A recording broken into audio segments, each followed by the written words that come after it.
各位听众好，欢迎大家来到灿烂时光寓言沙龙，我是苏迪诺。今天要带来一名公文学家的印尼有声书，让我们开始吧。Halo pendengar, selamat datang di Brilliant Time Podcast. Saya Sutino, hari ini saya akan membacakan kalian artikel dari Penghargaan Literasi Pekerja Imigran. Selamat mendengarkan.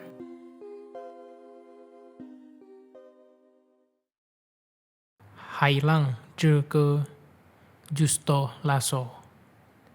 Nyanyian ombak Justo Lasso. Nanlio, 29 Maret 2016. Aku menggulung tali kapal dengan kesal. Tak kuhiraukan majikanku yang terus berbicara di sebelahku.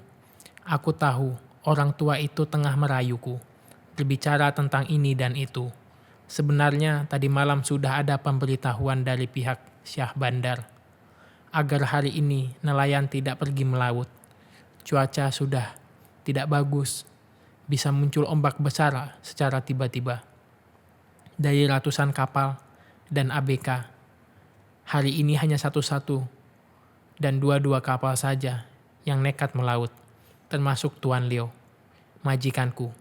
Semalam pukul 11 beliau meneleponku, mengatakan bahwa hari ini kami harus tetap mencari ikan. Aku sudah berusaha menolak, mengatakan bahwa pihak Syah Bandar melarang kami untuk melaut. Namun, Tuan Leo adalah majikan yang keras kepala. Beliau tetap dengan pendiriannya. Laut itu adalah sebuah misteri besar. Tidak akan pernah ada seseorang pun yang benar-benar tahu tentangnya. Itu kira-kira yang Tuan Leo katakan tadi malam, ketika aku berusaha untuk menolak permintaannya melaut. Selain karena peringatan dari Syah Bandar, hatiku juga tengah gundah. Ramadan, anak sematawayangku tengah demam. Sudah 2 hari badannya panas, kata Retno, istriku. Ramadan terus menanyakanku. Memandangi foto bocah lucu itu membuat aku semakin disiksa oleh rindu. Ingin sekali rasanya aku mendekap dan memeluk anakku, membelai rambutnya hingga ia tertidur dan sembuh dari demamnya. Terlebih lagi ketika malam sempat kubaca sebuah berita pembunuhan yang terjadi di kota Taipei. Seorang balita perempuan menjadi korban pembunuhan sadis. Wang, pria muda yang melakukan pembunuhan itu, pasti hatinya terbuat dari besi. Seandainya aku bisa bertemu dengan pembunuh itu, pasti aku akan menampar wajahnya. Tentu saja untuk mewakili gadis kecil itu. Kejadian itu membuatku semakin merasa bersalah karena meninggalkan anak dan istriku di rumah. Oh iya, namaku Agus Mulyadi.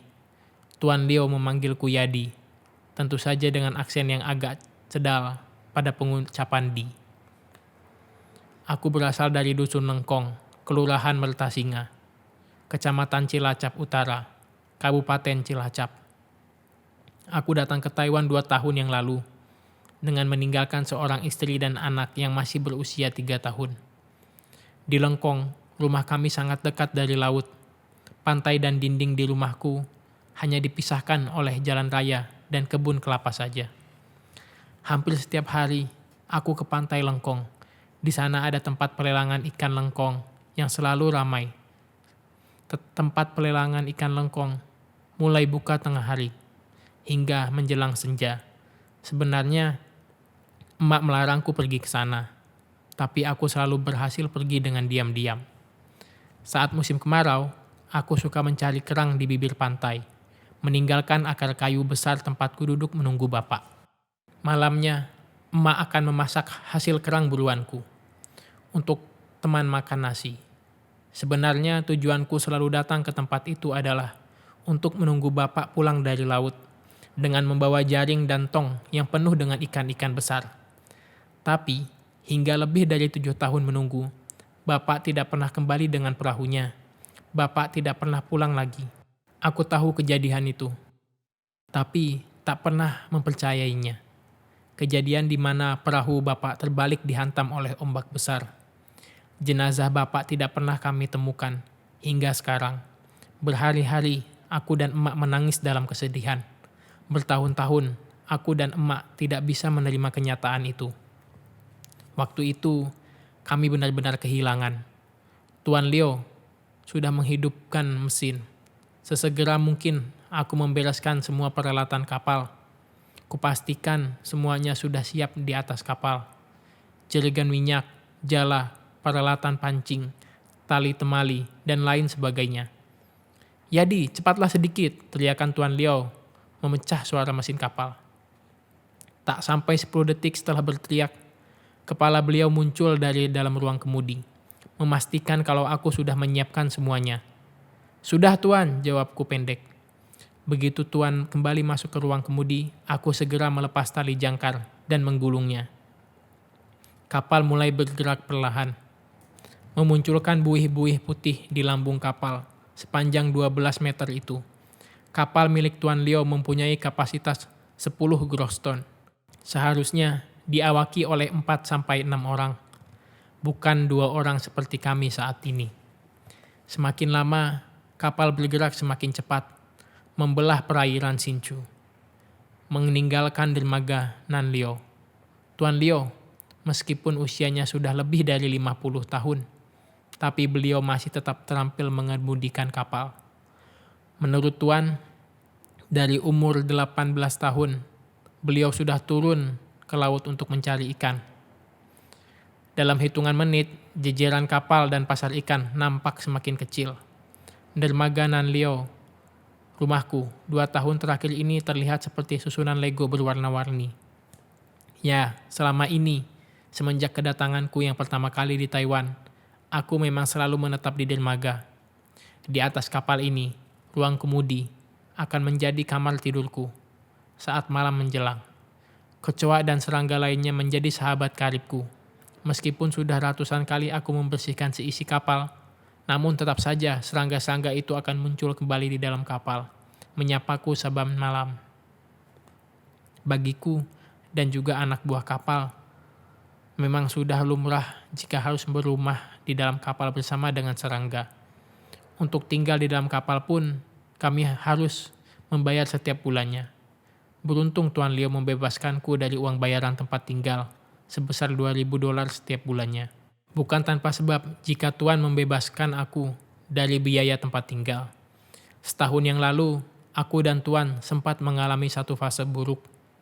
Perlakuan Tuan yang semena-mena terhadapku, serta tabiatnya yang pemarah dan suka memukul, membuatku harus melaporkan beliau kepada yang berwenang. Akhirnya, dengan negosiasi yang panjang dan melelahkan, Tuan berjanji akan memperbaiki semuanya, asal aku masih mau bertahan di kapal ini. Tuan juga berjanji untuk membebaskan aku dari membayar uang tempat tinggal. Namun, di balik kebaikan yang kuterima saat itu, masih ada yang membuatku sedih, karena masih banyak sekali teman-temanku yang mendapatkan perlakuan tidak baik, serta hak-hak yang tidak dicukupi.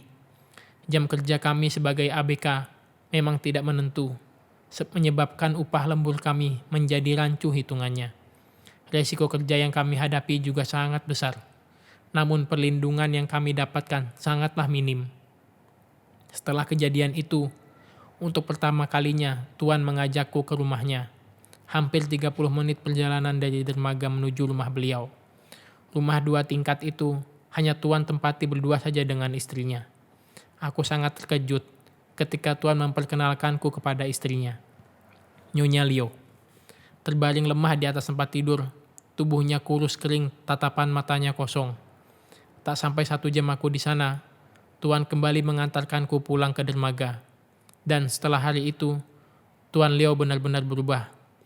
Beliau menjadi sering bercerita kepadaku tentang kehidupan rumah tangganya, tentang kenakalan putra tunggalnya, penyebab istrinya mengalami stroke, Acien. Putranya itu saat ini berada di dalam penjara karena kasus narkoba. Untuk putranya, Tuan dan Nyonya sudah banyak sekali berkorban. Mereka bekerja siang malam demi ingin melihat putranya mendapatkan kehidupan dan pendidikan terbaik.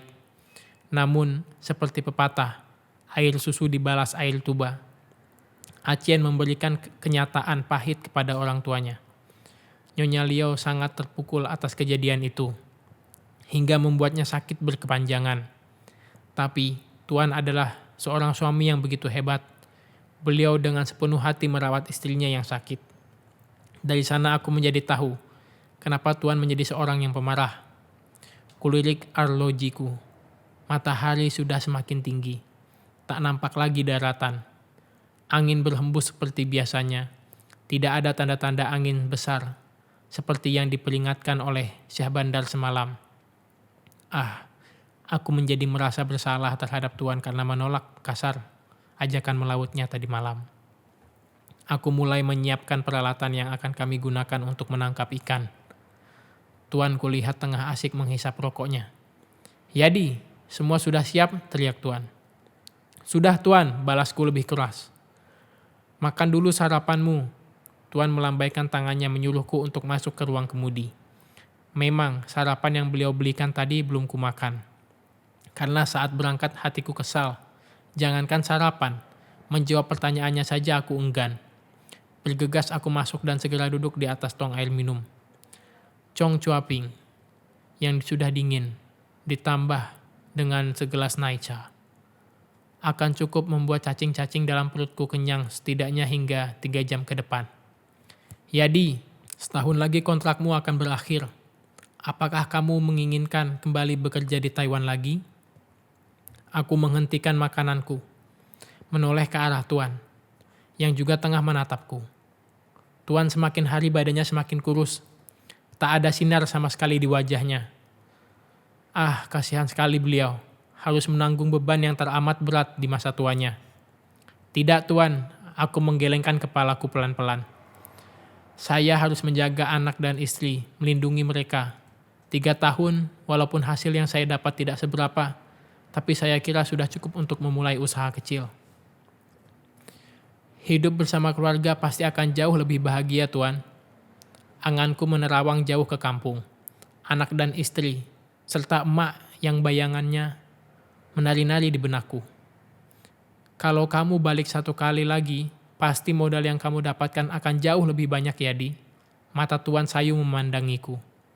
Aku jadi berpikir, kalau nanti aku pulang, apakah Tuan masih punya teman untuk sekadar berbagi cerita tentang istri juga anaknya? "Anak dan istri saya rasanya jauh lebih membutuhkan kehadiran saya, Tuan." Aku memalingkan wajah dari raut sedih itu. Jauh di utara, nampak kawanan camar yang berarak menuju barat. Wajahku disapu oleh angin. Angin yang tak selembut pagi tadi. Tampias air laut menerpa wajahku. Tak kuhabiskan Chong Yoping yang masih setengah. Seleraku menguap. Bersama angin yang mulai menimbulkan bunyi pada tambang yang membubungkan lambung dari ruang kemudi kapal. Pikiranku jauh melayang ke puluhan tahun silam, kala aku masih berumur belasan tahun. Masa itu aku dan emak akan sangat gelisah jika bapak belum pulang. Ketika senja hampir datang, apalagi sedang musim hujan. Bapak adalah seorang nelayan, seperti kebanyakan penduduk kampung kami. Kecuali cuaca buruk, Bapak tidak pernah berhenti melaut. Selain sebagai nelayan, Bapak mengolah sepetak tanah yang oleh emak ditanami beberapa jenis sayuran sebagai penggantinya. Jika musim sedang tidak bagus untuk mencari ikan, sayuran yang ditanam emak akan menjadi penyelamat dapur kami. Bapak adalah seseorang yang sangat sabar dan penuh sayang. Setiap kali hendak berangkat ke laut, beliau selalu mencium kening kami berdua, kemudian melangkah keluar pintu dengan meninggalkan senyuman. Beberapa kali Bapak mengenalkanku kepada laut, naik perahu kayu hingga 3 atau 4 kilometer dari bibir pantai. Laut adalah sahabat manusia. Jaga dan perlakukan laut seperti kamu menjaga dan memperlakukan orang tuamu. Itu adalah pesan Bapak ketika pertama kali beliau mengajakku turun ke laut. Pesan itu selalu kuingat hingga bertahun-tahun lamanya, sebelum kejadian yang merenggut lelaki terhebat itu dari kehidupan kami. Kejadian hari itu, lepas tengah hari, beberapa nelayan pulang lebih awal, mengabarkan bahwa laut sedang tidak bersahabat. Bapak tidak termasuk dalam rombongan nelayan yang pulang awal itu. Juga tidak pulang pada saat hari menjelang senja, bahkan hingga keesokan paginya, malamnya, 2 hari, 1 minggu, 6 bulan, 5 tahun, hingga saat ini. Sejak hari itu, aku membenci laut. Bagiku laut bukan sahabat manusia. Seperti yang Bapak sering katakan kepadaku. Laut itu kejam. Laut itu telah menelan Bapakku. Walaupun akhirnya 2 tahun lalu aku harus belajar bersahabat dengan laut lagi. Memutuskan untuk pergi menjadi nelayan di Taiwan. Memutuskan untuk menghadapi resiko besar demi kehidupan keluargaku. Jadi, seperti cuaca berubah. Suara Tuan tercekat. Angin besar tiba-tiba menderu dari arah timur. Perlahan langit menjadi hitam. Suara guntur mengiringi turunnya gerimis yang semakin besar. Sudah beberapa kali aku dan Tuan mengalami kejadian seperti ini. Dihadang oleh cuaca yang tiba-tiba berubah menjadi tidak bersahabat. Ya Tuan, sebaiknya kita bersiap-siap. Tanpa menunggu reaksi Tuan, aku segera menyiapkan segala sesuatu yang akan kami perlukan dalam keadaan darurat. Ini lain ya Di, tidak seperti biasanya, ucap Tuan pendek. Matanya menerawang ke langit yang semakin pekat. Aku tidak mengerti apa yang Tuan maksud. Sudah beberapa kali kami mengalaminya dan kami baik-baik saja. 30 menit selanjutnya hujan semakin deras, disertai dengan angin kencang. Tubuhku sudah kuyup, ombak semakin tinggi, laju kapal tak tentu arah. Tuan sekuat tenaga mengendalikan kapal. Beliau benar, ini tidak seperti biasanya. Jadi, masuk sini. Tuan berteriak memanggilku untuk masuk ke ruang kemudi. Angin dan ombak semakin mengganas. Selanjutnya, kapal mulai diombang-ambingkan oleh gelombang. Tuan tak lagi mampu mengendalikan. Aku menoleh ke arah Tuan saat tangannya menyentuh pundakku. Jadi, terima kasih selama ini telah membantuku. Telah menjadi temanku. Sudah menjadi anakku. Aku sangat senang dengan kehadiranmu.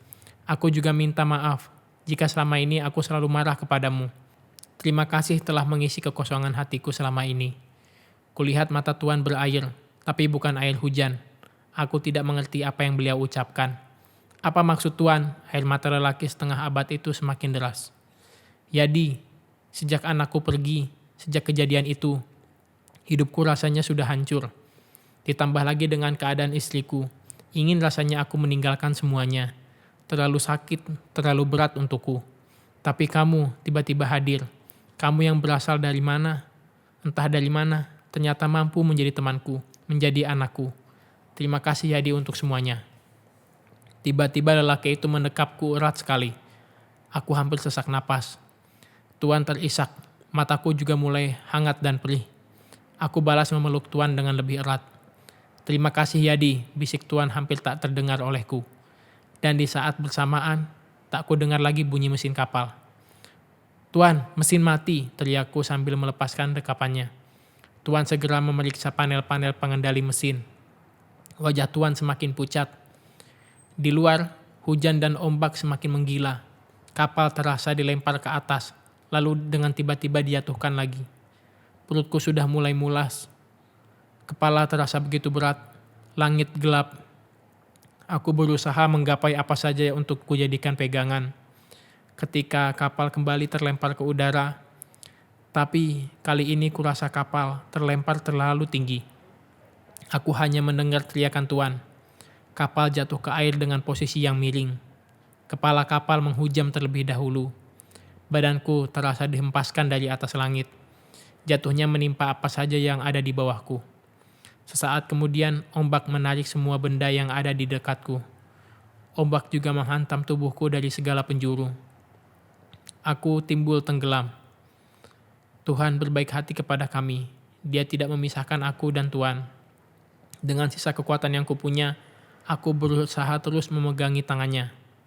Hujan dan angin sudah berhenti, namun ombak masih tinggi. Sebuah papan bekas badan kapal terlempar, menghantam kaki kananku. Perih sekali rasanya. Dalam kesakitan, ku bantu Tuan untuk naik ke atas papan tersebut dengan susah payah. Yadi, desis lirihnya. Jangan pernah salahkan laut. Laut itu sahabat manusia, sahabat kita. Tiba-tiba wajah Tuan, juga suaranya menjelma menjadi Bapak. Dan tiba-tiba juga kakiku terasa sangat perih. Air di sekitarku berubah menjadi merah, namun hanya sebentar karena ombak segera menggulungnya. Yadi, bertahanlah nak. Lelaki itu bapakku. Kembali bersuara, tapi aku sudah tak jelas lagi melihat wajahnya. Mataku menjadi kabur. Kemudian semua gelap. Tak ada lagi yang bisa kurasakan, selain deru ombak yang berkidung. Semakin lama aku semakin tenggelam dalam nyanyian itu. Nyanyian yang syairnya adalah suara bapak yang serak, yang mengalirkan cinta dan kekuatan. Nak, turunlah ke laut, lalu menyatulah dengan mereka. Ya, kamu akan semakin memaknai apa arti hidup setelah kamu menyatu dengan ombak asin dan birunya laut. Jika suatu waktu ada ombak besar datang menghantammu, yakinlah itu hanya salam perkenalan dari mereka. Bangkitlah, jadilah sampan yang kuat, meski hanya terbuat dari batang pohon. Nak, tetaplah berteman dengan laut, jangan pernah menyisipkan dendam padanya, karena laut adalah sebagian dari hidup kita. Bangkit, nak, masih banyak yang harus kamu lakukan. Buktikan pada lautan bahwa kamu adalah anak bapak, lelaki muda yang tangguh. Bangkit dan kembalilah ke laut. Jangan pernah menyisipkan dendam padanya, karena laut adalah sebagian dari hidup kita. Bangkit nak, masih banyak yang harus kamu lakukan. Buktikan pada lautan bahwa kamu adalah anak bapak, lelaki muda yang tangguh. Bangkit dan kembalilah ke laut. Suara bapak masih tetap sama, seperti saat terakhir kali beliau berpamit untuk melaut hari itu. Entah berapa lama aku dibuai oleh nyanyian ombak, hingga kemudian sayup-sayup aku mendengar namaku dipanggil-panggil. Yadi, Yadi. Suara yang kudengar semakin lama semakin jelas. Tiba-tiba aku merasakan kepalaku begitu berat. Sekujur tubuhku juga terasa sakit sekali. Sebelah kakiku terasa sangat nyeri. Yadi, nak, bangunlah. Suara itu semakin jelas kudengar. Dekat sekali jaraknya, hingga aku bisa merasakan hembusan anginnya. Telapak tanganku terasa hangat, namun sulit sekali untuk kugerakkan. Dan, ya, aku ingat, aku tenggelam dalam nyanyian ombak. Ombak tinggi itu menggulungku, menyeretku, ombak itu menelanku. Sehari sebelumnya ku ingat, langit dipenuhi oleh awan sirus. Malamnya Syah Bandar memberi peringatan agar kami tidak turun ke laut. Paginya langit memerah ketika suara terbit. Aku juga ingat tentang penolakanku terhadap perintah melaut dari Tuan. Namun Tuan tetap bersikeras. Dan benar, hampir 36 jam kemudian, penampakan awan sirus itu berubah menjadi bencana bagi kami. Mengenai awan dan fajar yang memerah, saat usiaku 12 tahun, Bapak memberitahuku panjang lebar. Saat kutanya kenapa pagi itu beliau tidak berangkat ke laut. Lihatlah, sisa merah di ufuk timur itu. Itu adalah pertanda ombak akan tinggi. Cuaca akan buruk, jadi ingatlah ketika fajar berwarna merah, jangan pernah pergi melaut. Juga ketika hari ini awan membentuk pita panjang, berjajar, atau awan yang terlihat sangat cantik, seperti sisik berkilau-kilau.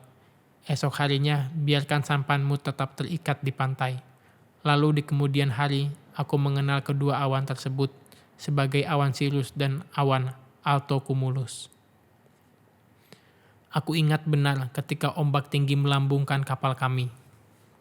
Lalu kami berdua terperangkap dalam gelombang, hingga kemudian nyanyian ombak itu menyandara kesadaranku. Yadi, suara itu kembali terdengar olehku. Dekat sekali. Dengan seluruh kekuatan yang kupunyai, aku berusaha untuk menggerakkan tanganku, kakiku, tubuhku, namun gagal. Tuhan, aku tahu Engkau selalu bersamaku. Dan aku juga tahu bahwa Engkau tidak pernah memberikan cobaan melebihi batas kemampuan umat. Allahu Akbar, berulang kali dalam hati, kuagungkan kebesaran Allah. Sampai kemudian ada satu titik di wajahku yang terasa hangat dan basah. Entah apa itu, bola mataku berputar. Kemudian, suara yang tadi terdengar pelan berganti menjadi teriakan-teriakan, meneriakkan namaku. Semakin banyak titik di wajahku yang terasa hangat dan basah. Aku juga bisa merasakan guncangan di sekujur tubuhku, bahuku, kakiku, semua terasa diguncang-guncang. Yadi, nak, akhirnya kamu bangun, buka matamu. Nak, lihatlah, semua orang menunggumu. Teman-temanmu, laut, keluargamu, sudah hampir sebulan kamu tidur, nak. Suara itu, Tuan, iya, itu adalah suara Tuan. Nak, besok anak dan istrimu akan datang untuk menjagamu. Kami sudah mengurus semuanya.